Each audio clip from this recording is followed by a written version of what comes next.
स्वागतम सुस्वागतम. आम्हाला स्वराज्य मिळवून देणारे छत्रपती शिवाजी महाराज, आम्हाला समता शिकवणारे महात्मा ज्योतिबा फुले, आम्हाला संघर्ष बाळकडून देणारे लोकमान्य टिळक, स्त्री शिक्षणाची सुरुवात करणाऱ्या सावित्रीबाई फुले, भारताला संविधान देणारे डॉक्टर बाबासाहेब आंबेडकर अशा या थोर व महान व्यक्तींना विनम्र अभिवादन करून मी आपणा सर्वांच्या आजच्या कार्यक्रमात सहर्ष स्वागत करते.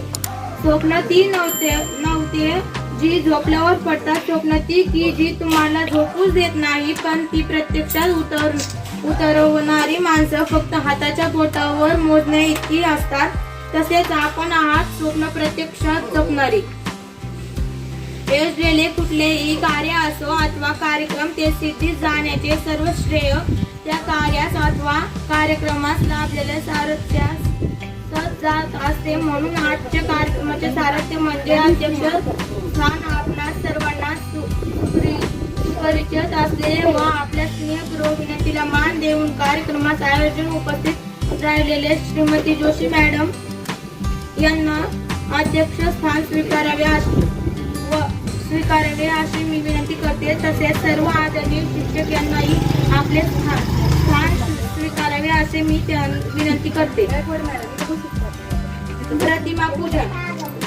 अतिथींच्या आगमनाने उजळले भवन, अतिथींच्या आगमनाने उजळले भवन. श्री लोकमान्य टिळक आणि अण्णाभाऊ साठे यांच्या प्रतिमेचे पूजन करावे असे मी विनंती करते.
स्वागतम हा मानाचा मुजरा.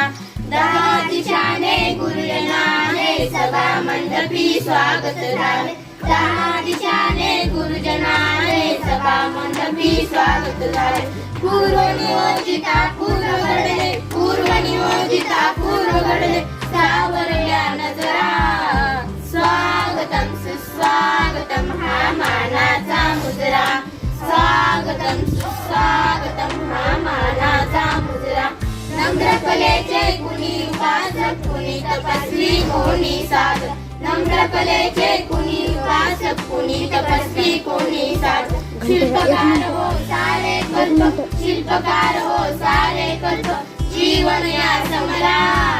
स्वागतम सुस्वागतम हा मानाचा मुजरा. स्वागतम सुस्वागतम हा मानाचा मुजरा. इतिहासाचे रंगरूप हे आले या नगरा. इतिहासाचे रंगरूप हे आले या नगरा. स्वागतम सुस्वागतम हा मानाचा मुजरा. स्वागतम सुस्वागतम हा मानाचा मुजरा. हा मानाचा मुजरा. हा मानाचा मुजरा.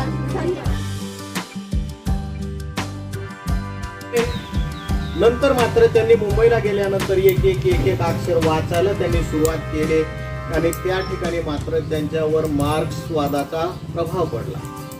आणि नंतर मात्र त्यांनी लाल बावटा ही जी संघटना आहे तर ती त्या संघटनेमध्ये त्यांनी स्थापना करून त्याच्यामध्ये काम केलं. म्हणजे त्या काळामध्ये मात्र आंबेडकरवादी चळवळी आणि मार्क्सवादी चळवळी या ठिकाणी दोन चळवळ्या भारतामध्ये जोरात चालू होत्या. परंतु त्यांनी आंबेडकरवादी चळवळीचा स्वीकार न करता सुरुवातीच्या काळामध्ये मार्क्सवादाचा स्वीकार केला. म्हणजे कामगारांची बाजू घेणं. त्या काळामध्ये ते कामच करायचे म्हणून त्या मार्क्सवादामध्ये त्या ठिकाणी पडले आणि त्यांचा संबंध त्या ठिकाणी अमर शेख त्यांचे जे पोवाडे जाणारे त्यांच्याबरोबर आला. आणि मग मात्र त्या काळामध्ये संयुक्त महाराष्ट्राची चळवळ होती. म्हणजे आपला मराठवाडा वेगळा होता, म्हणजे वेगवेगळे, मुंबई वेगळी होती, दुसरा पश्चिम महाराष्ट्राचा भाग वेगळा होता. यांना एकत्रित करण्यासाठी जी चळवळ या ठिकाणी होती, तर त्या चळवळीमध्ये त्यांनी हिरिरीने भाग घेतला.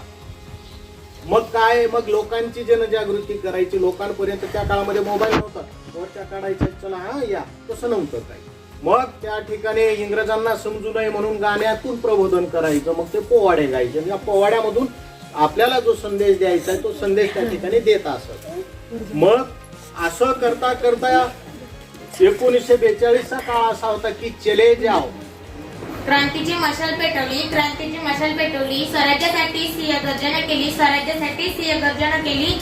स्वातंत्र्याची नवी प्रेरणा लोकमान्य टिळकांनी जनतेला दिली, जनतेला दिली. नमस्कार. आजच्या कार्यक्रमाचे अध्यक्ष, प्रमुख पाहुणे, पूज्य गुरुजन, येथे बसलेले माझे बालमित्र मैत्रिणी, आज मी आपल्या समोर स्वराज्य हा माझा जन्मसिद्ध अधिकार आहे आणि तो मी मिळवणारच असे सिंह गर्जना करून इंग्रजांना हादरवून सोडणारे थोर देशभक्त लोकमान्य टिळक यांच्याविषयी बोलणार आहे. लोकमान्य टिळक यांचा जन्म 23 जुलै 1856 रोजी रत्नागिरी जिल्ह्यात चिखली या गावी झाला. त्यांच्या वडिलांचे नाव गंगाधर व आईचे नाव पार्वतीबाई असे होते. लोकमान्य टिळक लहानपणापासूनच खूप हुशार व अन्यायाविरुद्ध पेटून उठणारे होते. प्राथमिक शिक्षणानंतर त्यांनी डेक्कन कॉलेजमधून पदवी प्राप्त केली, तसेच वकिलीची पदवी मिळाली. सिंह गर्जना करायला काहीच पण सिंहाचेच लागते, सिंह गर्जना करायला काहीच पण सिंहाचेच लागते. म्हणून तर लोकमान्य टिळक यांच्या चरणावर मान माझे सदैव झुकते, सदैव झुकते. त्यांनी स्वराज्याला जागृती व त्यांनी जनतेला स्वराज्याबद्दल जागृती व प्रेम निर्माण करण्यासाठी केसरी व मराठाई वृत्तपत्रे सुरू केली. याशिवाय लोकांना एकत्र आपण राष्ट्रीयत्वाची भावना निर्माण करण्यासाठी शिवजयंती व गणेशोत्सव साजरे करणे सुरू केले. त्यांनी शेतकऱ्यांना त्यांच्या हक्काबद्दल जागृत केले. इंग्रजांविरुद्ध आवाज उठवल्यामुळे त्यांना 6 वर्षाचा तुरुंगवास झाला. तेथे त्यांनी गीता रहस्य हा ग्रंथ लिहिला. दुर्दैवाने 1 ऑगस्ट 1920 रोजी या तेजस्वी सूर्याने जगाचा निरोप घेतला. शेवटी जाता जाता एवढेच म्हणेन, टिळक होते जहाल, सोसविना लोकांचे हाल. टिळक होते जहाल, सोसविना लोकांचे हाल. ब्रिटिशांचा माळ उधळला, स्वातंत्र्याचा गुलाल. एवढे बोलून मी माझे 2 शब्द. काहीच पण सिंहाचेच लागते, सिंह गर्जना करायला काहीच पण सिंहाचेच लागते. म्हणून तर लोकमान्य टिळक यांच्या चरणावर मान माझी सदैव झुकते. म्हणून तर लोकमान्य टिळक यांच्या चरणावर मान माझी सदैव झुकते. सर्वांना नमस्कार. माझे नाव रोहिणी आहे. आज मी स्वराज्य हा माझा जन्मसिद्ध अधिकार आहे आणि तो मी मिळवणार अशी सिंह गर्जना करणार थोर देशभक्त लोकमान्य टिळक यांच्याविषयी बोलणार आहे. लोकमान्य टिळक यांचं पूर्ण नाव बाळ गंगाधर टिळक असं होतं. त्यांचा जन्म 23 जुलै 1856 रोजी चिखली या गावी झाला. त्यांच्या वडिलांचे नाव गंगाधर टिळक व आईचे नाव पार्वतीबाई असे होते. लोकमान्य टिळक भारतीय स्वातंत्र्य लढ्यातील थोर स्वातंत्र्य सैनिक, राजकारणी, संपादक व लेखक होते. तुमच्या नावाशिवाय सारा इतिहास पूर्ण आहे. तुमच्या नावाशिवाय सारा इतिहास पूर्ण आहे. लोकमान्य टिळक तुमचं कार्य तसे खास आहे. लोकमान्य टिळक तुमचं कार्य तसे खास आहे. एवढे बोलून मी माझे 2 शब्द संपवते. माझ्या बालमित्र, आज आपण आपल्या शाळेत लोकमान्य बाळ गंगाधर टिळक यांची पुण्यतिथी व लोकशाही रामनभासाठी यांची जयंती साजरी करत आहोत. लोकमान्य टिळक यांचा जन्म रत्नागिरी दापोली तालुक्यातील चिखली या गावी झाला. 23 जुलै 1856 साली झाला. त्यांच्या आईचे नाव पार्वतीबाई असे होते व वडिलांचे नाव गंगाधर असे होते. स्वराज्य हा माझा जन्मसिद्ध हक्क आहे, तो मी मिळवणारच असे ते म्हणतात. मराठा व वृत्तपत्र त्यांनी काढले. भारत देशाला स्वातंत्र्य मिळावे म्हणून त्यांनी खूप प्रयत्न केला. आपला भारत देश 15 ऑगस्ट 1947 ला स्वतंत्र झाला.